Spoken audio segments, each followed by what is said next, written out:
Well, excellent special teams play, hard-nosed, entertaining hockey, and another enthusiastic sellout crowd inside Van Andel Arena last night served as the catalyst for a 4-1 Griffins win over the visiting Wilkes-Barre Scranton Penguins. Not much time to savor it, though, as the Griffins are right back at it this afternoon against the Chicago Wolves. Hi, everybody. Game day preview brought to you by Michigan First Credit Union. I'm Bob Kaiser. Well, certainly not going to leave out Patrick Rebar as a real key to the win last night. Playing for the first time since January 25th, the 25-year-old Slovakian turned aside 33 of 34 shots, lowered his goals against average to 2.32. That is fourth best in the American Hockey League, and drew praise from his head coach. Well, Patrick's a very calm kid. Not a lot gets him rattled. You can see that in his play. That's how he is off the ice. Sometimes you want to grab him, shake him a little bit to get a little bit of life out of him. But I think overall he's just a very calm and collected kid who's got a lot of composure. And he's come in and done a very good job as a rookie here. And again, we're confident in both of our goalies.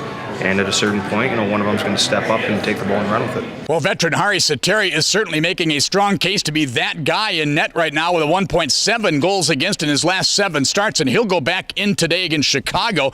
Griffins got some offensive contributions last night from some guys going through droughts of varying degrees. Filip Zadina scored his 12th goal of the campaign, just his second in the last 11 games.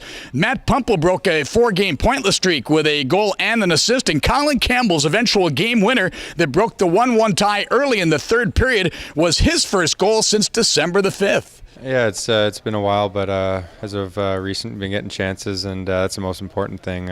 It's good to get one tonight, and happy we won. Well, that hard-nosed element to the Griffins game is led by the ultimate enforcer and defenseman Dylan McIlrath, certainly a very popular figure around these parts. Not so much around the league, though. Is it just me, or is Dylan McIlrath especially terrifying to play against these days?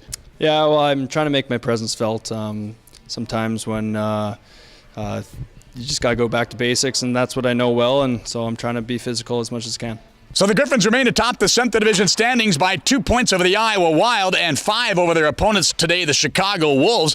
Griffins and Wolves have played 5 times this season. 4 of the games have not really been very close. In fact, Chicago has 5-1 and 5-2 wins at home against Grand Rapids, while the Griffins have put up some good numbers against the Wolves here with 5-3 and 5-2 victories. Chicago is a very dangerous team offensively. Right now, 4th in the American Hockey League with an average just north of 3.5 goals per game. They've got 2 of the top 8 scorers in the American Hockey League, including the top point getter right now in Daniel Carr. The Union College product has 58 points in just 41 games. Griffin's special teams play has been real good this week. They're 4 for 9 in the power play and 7 for 7 on the penalty kill. That will need to continue if they want to beat the Wolves here this afternoon. Wade Megan goes back in the lineup with the veteran issue, and Chris Terry will sit this one out here today. Enjoy the game, everybody. The Griffins continuing along with a 7-game homestand. This is Game 3 of 7.